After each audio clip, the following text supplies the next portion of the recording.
Hello, everyone, and welcome back to the Spectrum of Lighthouse YouTube channel.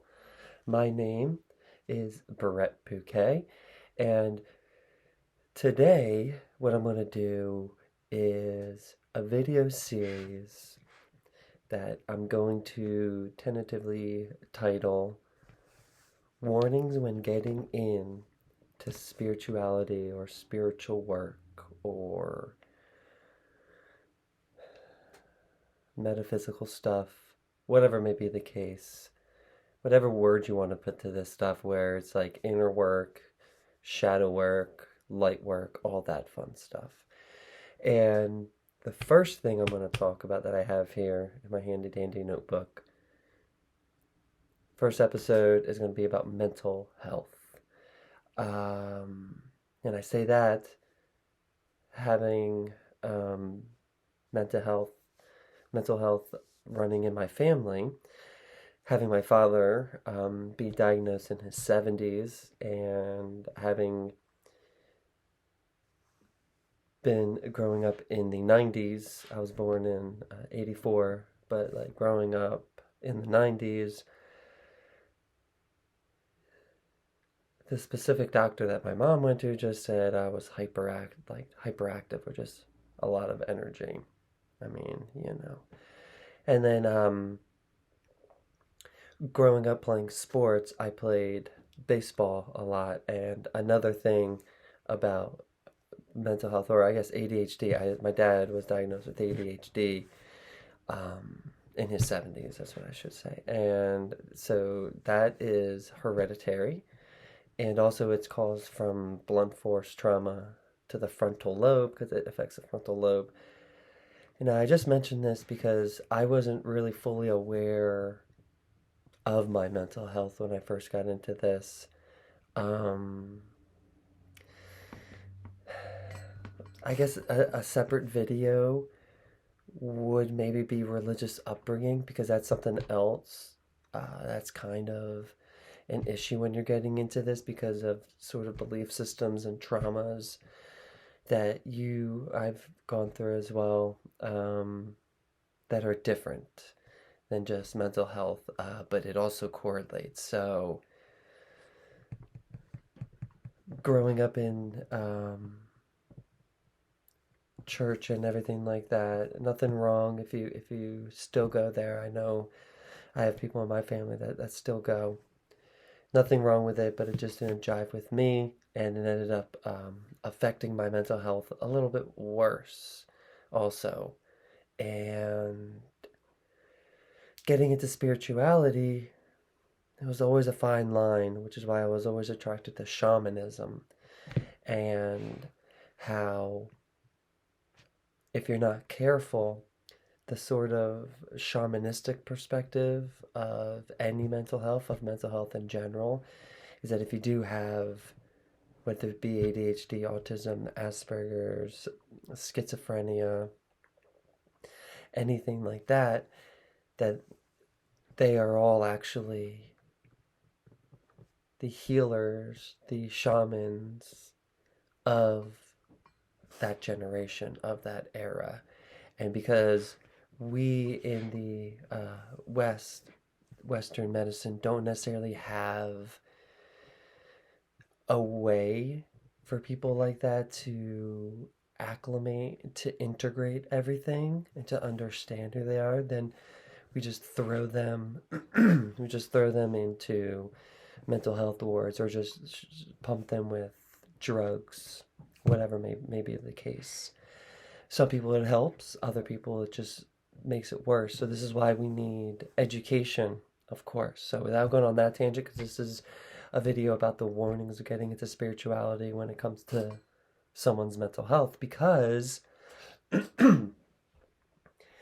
as much as there is definitely a thing called ascension symptoms and simulation theory, reality, everything like that, there is a chance of some people taking it too far and by their own hand going to the other side as opposed to doing not necessarily a mission, though some people say it's a mission, but it is lessons. It is an experience of us being here.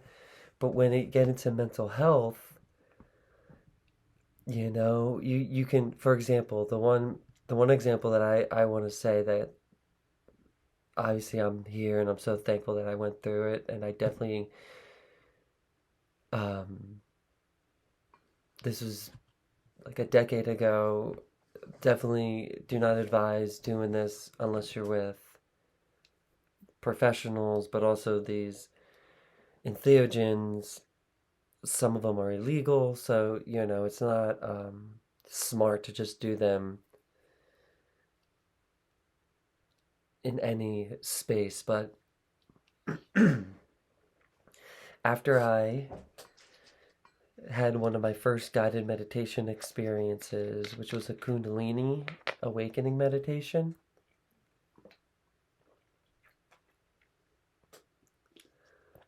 a week or so after that, I ended up experimenting with some stuff that expands your mind, and had a little bit too much of a spiritual ego that I wasn't even aware was a thing at the time. I thought there was just an ego, and then you're spiritual and enlightened.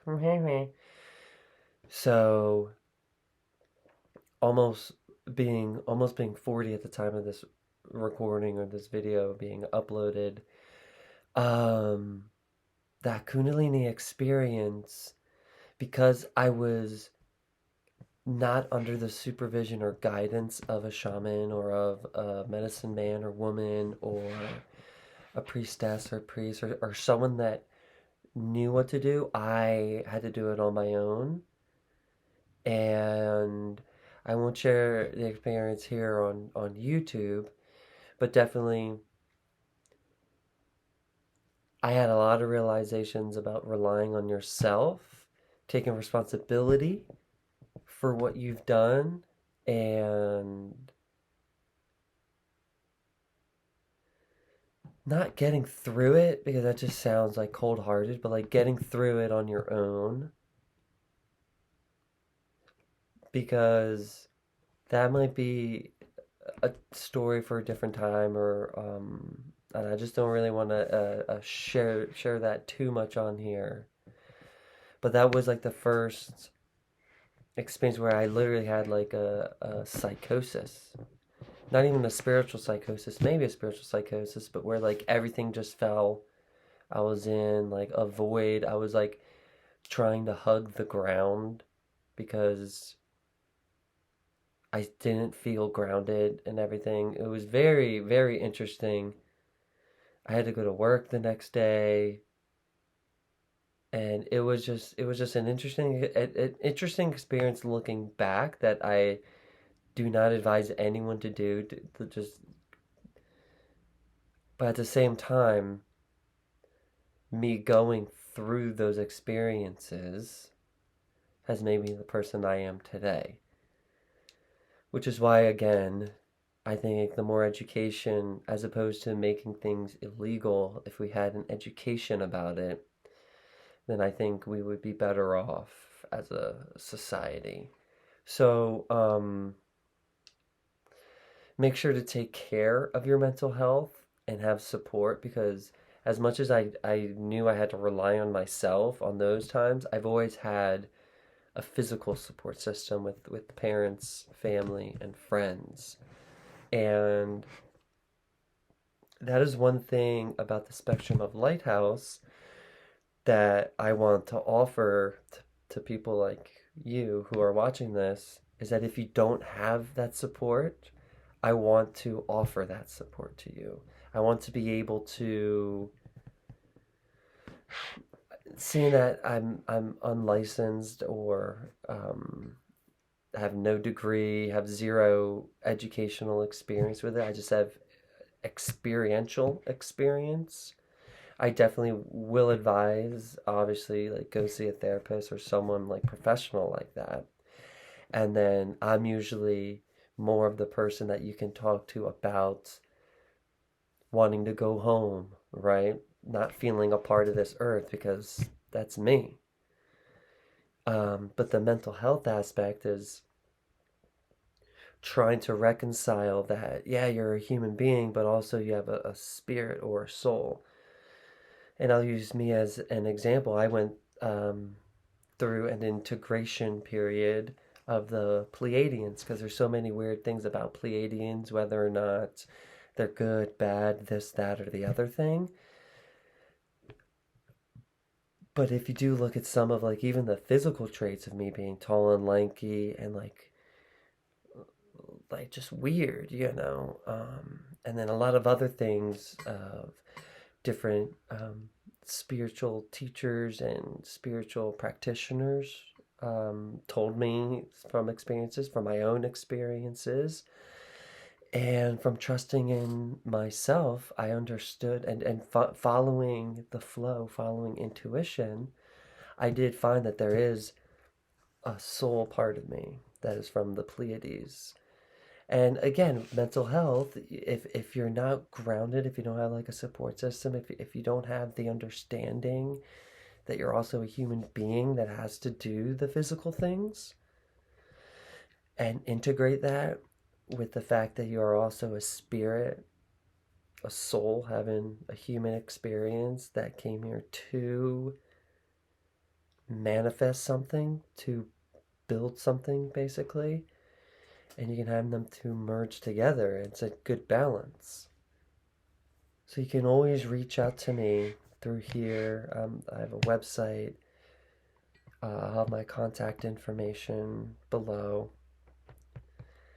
And like I said, though I am not a licensed therapist or any kind of healthcare professional, I am someone who I've been told, and I'll take credit that I am a safe and sacred space. People, even strangers, that I'll be. The one time I was in the parking lot waiting for a friend to get out of the store, and I saw this one person walking around the store when we were in there, and I was like, I'm just gonna go to the car. I'll meet you there.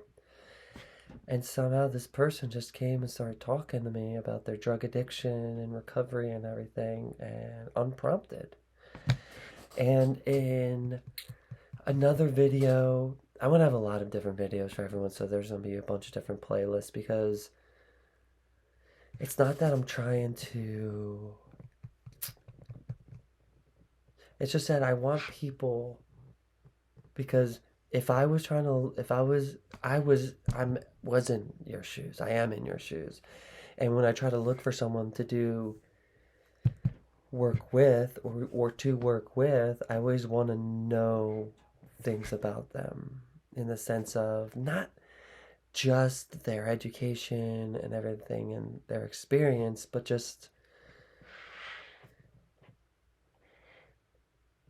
how they are, maybe, I guess. Because for me, I'm going to go in and maybe talk about this in a different video, but because of how my brain is and how I function, call it imposter syndrome, whatever. I want people to kind of know me and not necessarily like, why should you listen to me? But I did, having my first experiences with like conspiracies, quote unquote, and everything, people would say, prove it, or how do you know, or what makes you qualified, da da da. So maybe these are things that I'm healing, and making this video and posting this will help heal that part, because there are, to me, there are reasons why you are watching this video, and there are reasons why we would be a match to work together. And I'm really into astrology, not horoscopes, more so astrology, like the six, I think there's two, well, there's six placements. There's three planets, the sun, moon, and rising. So it's a sun, moon, Mercury, Venus, Mars, and rising signs are all the more personal planets. I say planets in quotes, because each of those are more so related to your personality or the person that you are, as opposed to the outer planets, which are more of a collective, which I'll also get into. But my sun, my Mercury, my Venus, and my rising are all Virgo. So that's the sun Virgo, Mercury Virgo, Venus Virgo, and rising Virgo. The Cancer moon is why people feel very comfortable around me. And then I got Mars, my Mars in Sagittarius, which is where the honesty comes in and where I am usually known for just like, I say the Virgo truth, right? Even though Sagittarius, I'm talking about, Virgos are known again to be the brain, logical, more thinking, analytical. And Cancer is at home in the moon, and then Mars is about leadership and everything. And I go on that tangent because that helped me understand my mental health. Because I both, finances, I could probably get the finances to get a therapist, but also how can I find the right therapist who can also take into account the spiritual aspect of things or the energetic aspects of things, that it's not just a mental thing.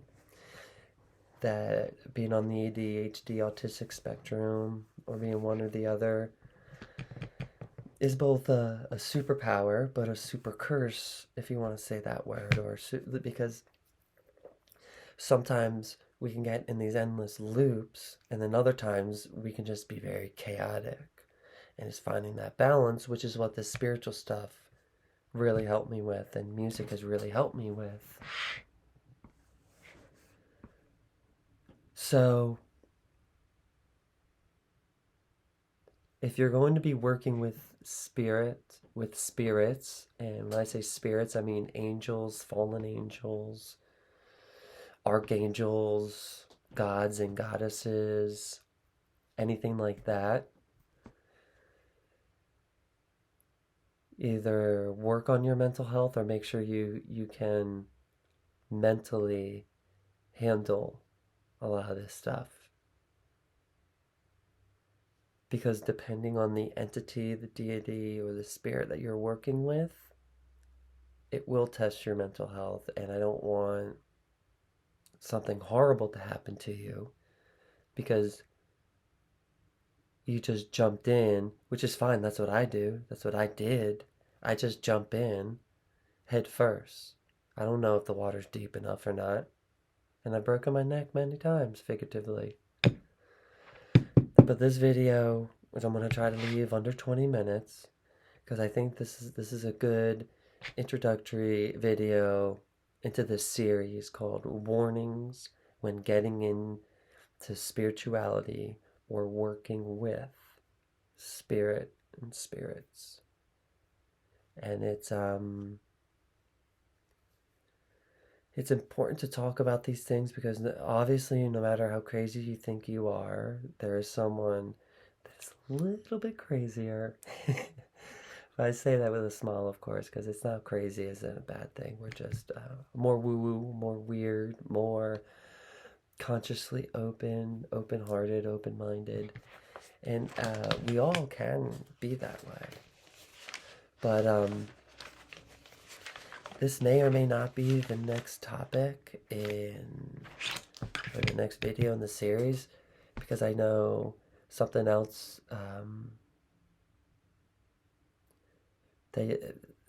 warnings are like traumas that you've been through, and how you're going to face them one way or another. And it can either be in a way that you can either resist the change, you can either resist or you can embrace. So maybe I'll do that where I haven't necessarily, well, this is where I'm going to have a tough time in essence talking about that because there's all different types of trauma, and everyone's been through different types of trauma. And living in like a higher arcal, like, excuse me, vertical sort of way of society where we rank things, it's really, it's trauma, and it's just like a spectrum as well. Okay, so that might be the next video is warnings when getting into spirituality is having to face all of our traumas, not at the same time, but if we want to move forward and manifest and heal, then we're going to have to, in one way or another, face these shadows, these traumas, these pains, these wounds, because in order to heal something, if you're a surgeon or doctor, you have to get your hands dirty, you have to get into it to heal it. You have to see the trauma, you have to see the wound to heal it. So we're not trying to cover it up, but we're trying to heal it in that sense. So thank you very much. There will be information in the description box in regards to how to contact me, how to book a session, and any other information that I feel would be good, because I didn't necessarily tackle two different things, because the mental health and astrology I feel are hand in hand, and astrology has actually helped me with my mental health, along with TikTok and social media and YouTube and everything like that. So, yeah, I love you all, and have a great rest of your day or night whenever you're viewing this.